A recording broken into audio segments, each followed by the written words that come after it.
Ha costretto il suo compagno di stanza a vessazioni alle peggiori torture, lo riteneva responsabile di aver usato il suo profilo Facebook senza autorizzazione. Il quindicenne si trovava nella casa di accoglienza ai domiciliari in quanto ritenuto responsabile di una rapina avvenuta nei mesi scorsi.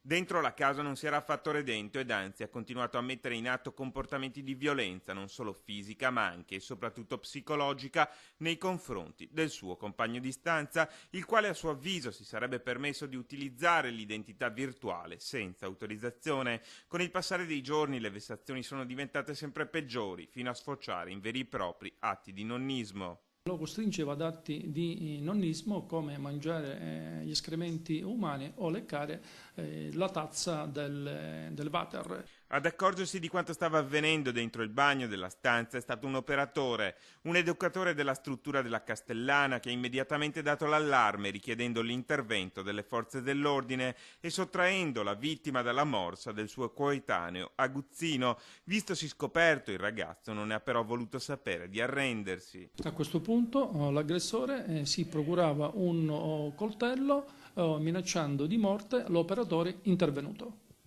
Le accuse per il quindicenne vanno dall'evasione alla violenza privata, passando per le minacce ai danni dell'educatore.